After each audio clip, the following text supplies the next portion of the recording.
नमस्कार दोस्तों, मैं हूँ नेहा और आज मैं आपको एक बहुत ही सच्चे प्यार करने वाले लड़के की कहानी सुनाने जा रही हूँ। आशा करती हूँ कि आपको ये कहानी ज़रूर पसंद आएगी। मेरा नाम सोनू है। मैं स्वभाव से बहुत ही सीधा साधा लड़का हूँ और हमेशा रिजर्व रहता हूँ। इस कारण कभी मेरी लड़कियों से ना ज़्यादा दोस्ती रही, ना ही कोई मेरी गर्लफ्रेंड बनी।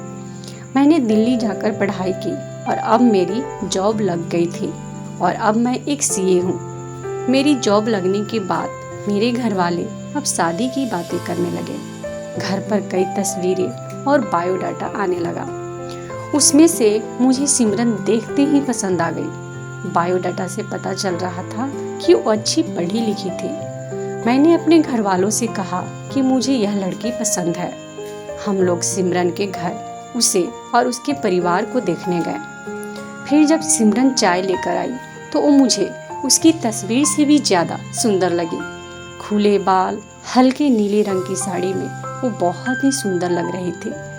फिर घर वालों ने हमें एक कमरे में बातें करने को भेजा। कमरे में वो चुप थी। उसके चेहरे पर इतनी खुशी नहीं थी। मेरा दिल धड़क रहा था। मुझे लगा कि उसे मैं पसंद नहीं हूँ। फिर मैंने ही बात शुरू करते हुए कहा कि आप क्या करती हैं। उसने मेरी तरफ घूर कर देखा और कहा कि आपने बायोडाटा देखा नहीं तो मंगाया क्यों था। उसकी बात सुनकर मुझे लगा कि वो मुझ में कोई इंटरेस्ट नहीं दिखा रही है। फिर मैंने उसे डायरेक्टली पूछ लिया कि आपको मैं पसंद नहीं हूँ क्या। तो सिमरन बोली, मेरे पसंद की बात नहीं है, आप खुद मुझे नापसंद कर देंगे, मुझे पता है। सिमरन ने कहा, अभी मैं आपको ऐसा कुछ दिखाने वाली हूँ कि आप वो देखते ही आप शादी के लिए मना कर देंगे। आपसे पहले 2 लोगों को दिखाया, उन्होंने भी देखते ही मना कर दिया। यह कहकर उसने अपने खुले हुए बाल जो पीछे थे उनको आगे किया। इतने में ही कमरे के बाहर से आवाज आ गई और उसकी माँ कमरे में आ गई। शायद उन्हें भी पता था कि वो हर लड़के के साथ ऐसा ही बातें करती है और कुछ बताती है। उसकी मम्मी ने कहा, चलिए बाहर सब आपका इंतजार कर रहे हैं। सिमरन ने अपनी माँ की तरफ देखा और मैं बाहर आ गया। और बाहर मेरी माँ और पिता, जिन्हें भी मेरी शादी की जल्दी थी, वो भी मेरे मुंह से बस हाँ सुनना चाहते थे। मेरे आते ही मेरी माँ मुझे बाहर ले गई और पूछा कि क्या तुझे लड़की पसंद है। मैं मना नहीं कर पाया, लेकिन एक बात मुझे खटक रही थी कि आखिर वो क्या बताने वाली थी। उसकी मम्मी जिस तरह से जल्दी से कमरे में आई, मुझे बाहर ले गई, लगा ऐसा जैसे वो हमारी बातें ही सुन रही थी। मैंने शादी के लिए हाँ तो कर दी। मेरे घर वालों ने उन्हें हाँ में जवाब दे दिया, लेकिन अब मैं एक दुविधा में था कि मैं क्या करूं। मैंने उससे बात करना चाहा। मैंने उससे नंबर नहीं मांगा था। मैंने अपनी मम्मी को कहा कि आप बात करें और उसका नंबर ले लें। मम्मी ने सिमरन की मम्मी से फ़ोन पर बात की और सिमरन का नंबर मांगा, लेकिन उन्होंने यह कहकर मना कर दिया कि सिमरन का फ़ोन अभी खराब है। मम्मी यह भी कह रही थी कि वो लोग शादी के लिए जल्दी कर रहे हैं। इन सब बातों से मेरे मन में कुछ अजीब सवाल आने लगे। एक शाम जब मैं ऑफिस में था, तब मुझे एक अननोन नंबर से कॉल आता है। फ़ोन रिसीव किया तो सिमरन थी। वो बोली कि मम्मी ने मेरा फ़ोन ले लिया है और मैं कुछ बहाना करके अपनी फ्रेंड के रूम पर आई हूँ। उसी के नंबर से फ़ोन कर रही हूँ। क्या तुम मुझे अभी मिल सकते हो? मुझे वैसे भी उससे मिलना ही था। सिमरन के बताए हुए एड्रेस पर जल्दी से मैं पहुँचा। वो सिमरन के फ्रेंड का रूम था।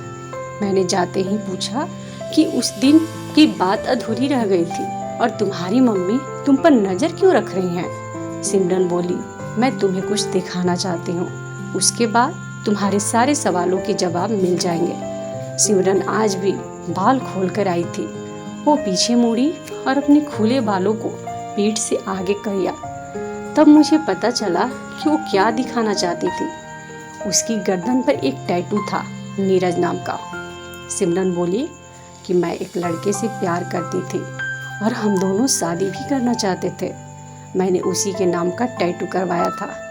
यह बात मैंने अपने घर वालों को भी बताई थी और वो तैयार भी हो गए थे। लेकिन नीरज ने मुझे चीट किया। वो मेरे अलावा भी किसी और को डेट कर रहा था और वो लड़की पैसे वाली थी, इसलिए उसने मुझे छोड़ दिया। तब से मुझे शादी लड़कों से नफरत हो गई है।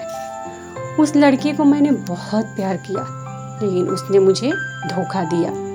तुमसे पहले भी 2 लड़कों को मैंने एक टैटू दिखाया और उन्होंने सच जानकर शादी के लिए मना कर दिया। मम्मी इसलिए मुझ पर नजर रख रही है कि मैं तुम्हें भी कहीं सच ना बता दूं। लेकिन मैं लड़कों की तरह नहीं हूँ। मैं नई जिंदगी की शुरुआत सच के साथ करना चाहती हूँ।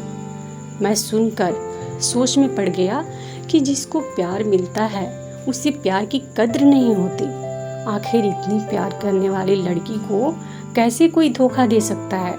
मैंने कहा कि मुझे तुम्हारे पास्ट से कोई मतलब नहीं है, लेकिन मैं चाहता हूँ कि मुझे भी तुम उतना ही प्यार करो जितना उस लड़के को करती थी। सिमरन को यह उम्मीद नहीं थी।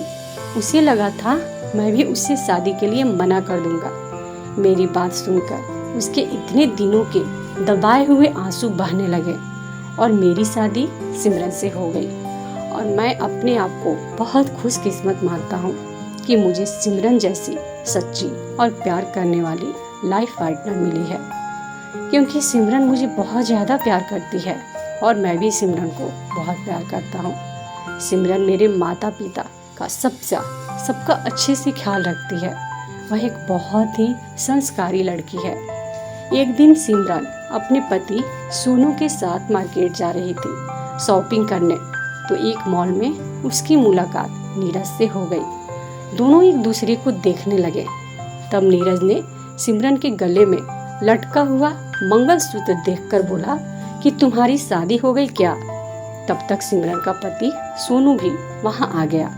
सोनू ने पूछा कौन है ये, तो नीरज ने सिमरन को इशारा किया कि मत बताना, लेकिन सिमरन ने बिना डरे सोनू को बताया कि ये नीरज है जिसने मुझे धोखा दिया था। ये सुनकर सोनू ने बोला अच्छा, तो ये है धोखेबाज जो तुम जैसी खूबसूरत और प्यार करने वाली लड़की को धोखा दिया। शर्म आनी चाहिए तुमको। सोनू ने सिमरन से बोला अच्छा हुआ तुम्हारी शादी इस लड़के से नहीं हुई। नीरज चुपचाप सिर झुकाकर सोनू की बातें सुन रहा था और एक कहकर सोनू और सिमरन दोनों वहां से चले गए। घर आकर सिमरन ने सोनू को गले लगा लिया और बोला कि आप जैसा पति मुझे कभी नहीं मिल सकता था। मैं बहुत लकी हूँ कि आप मेरी शादी आप जैसे इंसान से हुई। दोस्तों, बहुत ही कम लड़के सोनू के जैसे होते हैं जो इतना अच्छा सोचते हैं, जबकि आजकल के लड़के तो पास्ट को लेकर बहुत बवाल खड़ा करते हैं और शादी के बाद हमेशा टॉर्चर करते रहते हैं। दोस्तों, भगवान करे कि सबको सोनू जैसा ही लाइफ पार्टनर मिले। तो दोस्तों, क्या आपके भी लाइफ में सोनू जैसा कोई इंसान है तो हमें कमेंट में ज़रूर बताएं। और आपको ये कहानी कैसी लगी ये भी हमें कमेंट बॉक्स में ज़रूर बताएं। और अगर आपको ये कहानी अच्छी लगी हो तो इस वीडियो को लाइक करें और अपने दोस्तों के साथ शेयर ज़रूर करें। और इसी तरीके की अच्छी कहानी की वीडियो देखने के लिए हमारे इस चैनल को सब्सक्राइब करके घंटी के बटन को दबाना बिल्कुल भी नहीं भूलें। धन्यवाद दोस्तों।